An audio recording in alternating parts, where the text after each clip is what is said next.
दोस्तों मेरे पास बहुत से सवाल आते हैं और जिनके आधार पर मैं वीडियो शूट करता हूं। लेकिन आज जो मेरे पास एक सवाल अभी हाल में ही आया, उसमें लोगों ने ये पूछा था, किसी शख्स ने, कि क्या अगर पुलिस वाले हमारे ऊपर हाथ उठाएं, हमको मारें, तो क्या हम भी पलट के उनकी पिटाई कर सकते हैं। इसलिए आज का मैं वीडियो शूट कर रहा हूं और इसी बारे में आगे आपसे बताना चाहूंगा कि क्या हम वाकई उनके ऊपर हाथ उठा सकते हैं, क्या उनकी पिटाई कर सकते हैं, क्या प्रोविजन है कानून में और क्या कहता है हमारा भारतीय कानून।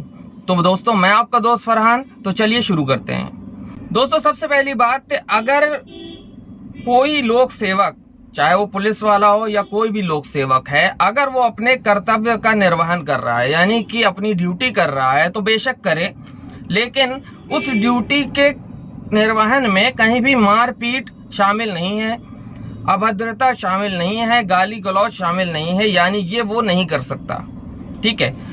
हाँ, जहां अरेस्ट की बात आती है, आपके ऊपर कोई मामला बन रहा है, वहां पर वो बल का प्रयोग कर सकता है आपको अरेस्ट करने के लिए।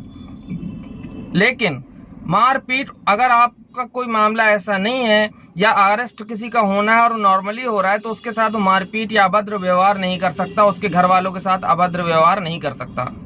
लेकिन एक बात और, कि अगर कोई लोक सेवक या पुलिस वाला ऐसा करता है, तो इसके लिए मैंने पहले ही वीडियो बना रखा है कि पुलिस वाले की शिकायत कैसे करें।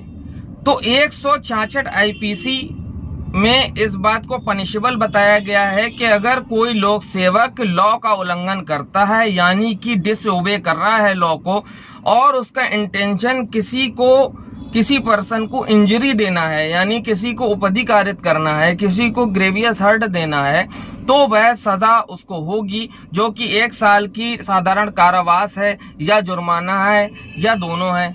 ये मैं आपको पहले ही वीडियो में बता चुका हूं। तो आपको क्या करना है कि अगर ऐसा कोई मामला बनता है, तो पहले आप कोशिश करें कि शिकायत करें। पहली चीज, सिचुएशन नंबर 1 ये। अब अगर खतरनाक जो है मामला है, तो एफआईआर दर्ज होगी। एफआईआर अगर वहां नहीं दर्ज होती, तो आप किसी वकील के माध्यम से क्या करें, आप सीधे कोर्ट के माध्यम से एफआईआर दर्ज कराएं। 156(3) सीआरपीसी का मैंने प्रोविजन ही बताया था उसमें, कि आप सीधे मजिस्ट्रेट के सामने जाके कोर्ट के माध्यम से आप एफआईआर दर्ज कराएं, वहां से ऑर्डर होगा तो एफआईआर दर्ज होगी। ठीक है, एक तो बात हो गई है। अब दूसरी बात ये आ जाती है कि अगर कोई लोक सेवक या कोई पुलिस वाला आपके साथ रंजिशन मारपीट कर रहा है, ठीक है, आपसे बदतमीजी कर रहा है, आपसे मान लीजिए कहीं कोई ऐसे उसका जो है पर्सनल रंजिश है, जिसका वो रंजिश निकालने की कोशिश कर रहा है आपसे, ठीक है, रास्ता चलते कोई बात हो गई, बहस हो गई, उसमें मारपीट हो गई, वो आपको मारने लगा, ठीक है, तो उसमें सिचुएशन क्या है, अगर वो कोई ड्यूटी का निर्वहन कर रहा है, तो आप उसमें हस्तक्षेप नहीं कर सकते। ठीक है, उसमें वो बल प्रयोग भी कर सकता है। ठीक है, 41 सीआरपीसी में इसका प्रोविजन है कि अगर अरेस्ट का मामला है तो बल प्रयोग कर सकता है। अब अगर वो आपसे पर्सनल रंजिश के तौर पे कर रहा है, तो उसमें भी सिचुएशन है। देखिए, सबसे पहली बात तो मैं आपसे ये कहूंगा कि आप पुलिस के ऊपर हाथ कतई ना उठाएं, क्योंकि अगर आप उसके ऊपर हाथ उठाते हैं, पुलिस के ऊपर आपने उसको थप्पड़ मारा या आपने उसके ऊपर हाथ उठाया या उसकी पिटाई करी, तो आप ये समझ लीजिए कि आपके ऊपर 332 और 353 आईपीसी में मुकदमा दर्ज रखा है और आप भी जेल जाएंगे। तो आपसे मैं पहले कहूंगा कि आप कभी भी किसी पुलिस वाले के ऊपर हाथ ना उठाएं। पहली चीज, अगर वो पीट रहा है, गाली दे रहा है, तो बर्दाश्त करिए, सहन करिए। अगर पीट रहा है तो पिटना है, अब बात बढ़ी गई है तो पिट जाइए।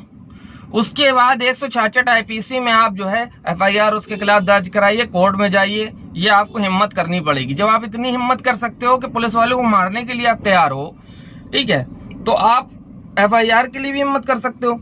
आप 166 आईपीसी में जो है जाकर के कोर्ट के माध्यम से अपील करेंगे, आपकी एफआईआर दर्ज होगी, उसके ऊपर कार्रवाई होगी। उसमें उसके साथ 166 के साथ आपकी जो उसने मारपीट की उसकी धाराएं भी जुड़ जाएंगी।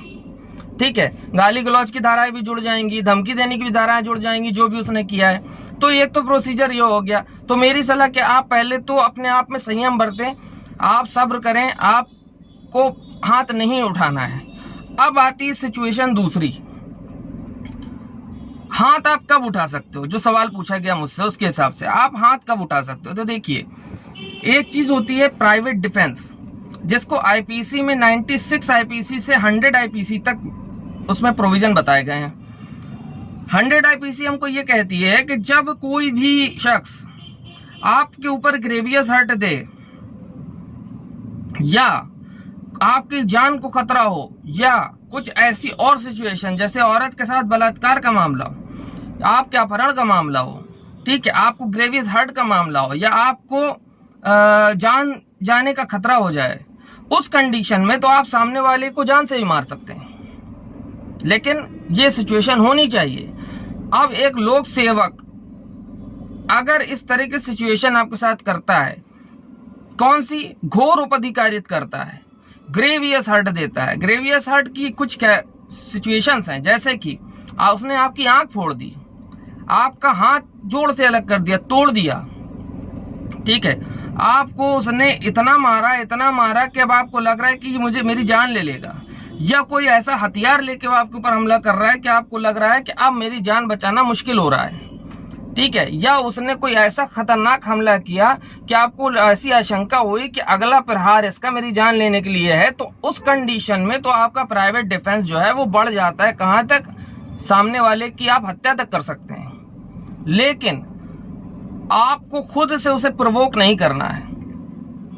अगर खुद से पुलिस वाला आपसे भिड़ जाता है तो आपके पास जो गवाह हैं, आप उनके सबूतों के आधार पर तो आपको प्राइवेट डिफेंस मिलेगा। लेकिन अगर आपने खुद उससे बहस की है, आपने खुद उसको छेड़ा है, तो आपको प्राइवेट डिफेंस जो है यहाँ जनरेट नहीं होता। इसलिए आपको क्या करना है, आपको खुद से कोई भी उसको प्रोवोक नहीं करना है, बिल्कुल भी। अगर वो खुद से ऐसा भिड़ जाता है आपसे आकर के, और उस कंडीशन में आपको प्राइवेट डिफेंस मिलेगा, वो भी इन सिचुएशंस के अंदर।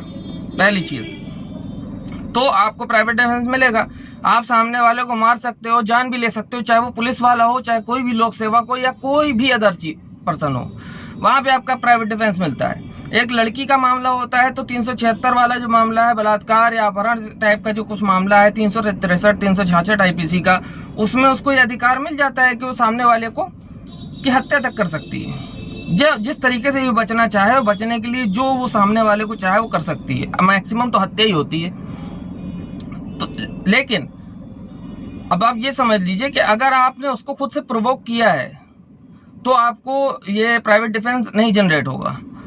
तो इसलिए सबसे पहला मेरा जो सलाह है आप सबके लिए वो तो ये है कि पुलिस वालों से आप बिल्कुल भी बहस ना करें, क्योंकि देखिए ये जो सिचुएशन मैंने प्राइवेट डिफेंस की बताई है, ये बहुत बहुत बहुत रेयर है, यानी rarest of the rare case है कि कोई पुलिस वाला जबरन आपके से आकर के भिड़ जाए और आपकी जान लेने की कोशिश करने लगे, आपकी आंख फोड़ दे, आपका हाथ काट दे, ठीक है, या आपको गोलियां चलाने लगे आपके ऊपर। ये बहुत rarest of the rare condition है।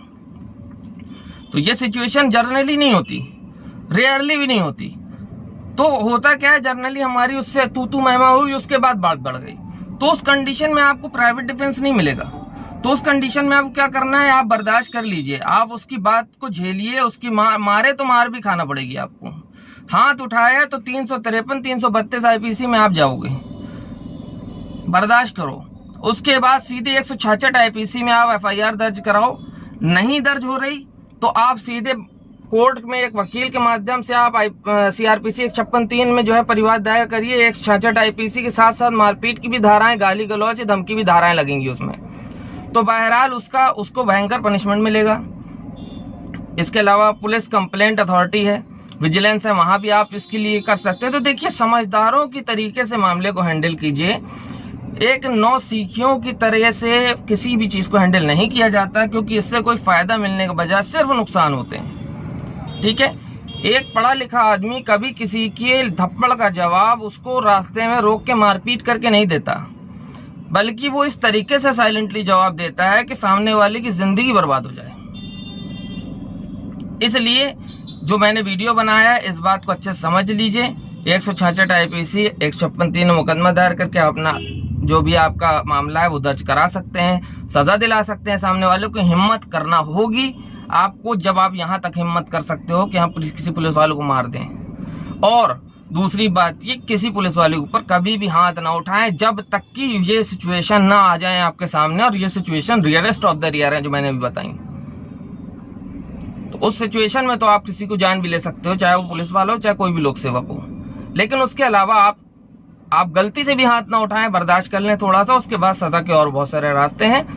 बहरहाल अगर मेरा वीडियो आपको पसंद आया हो तो उसको ज़्यादा से ज़्यादा शेयर करें ताकि और लोगों को भी ये सारी बातें पता चल जाएं। मैं आपका दोस्त फरहान अख्तर एक बार से फिर हैव अ ग्रेट डे।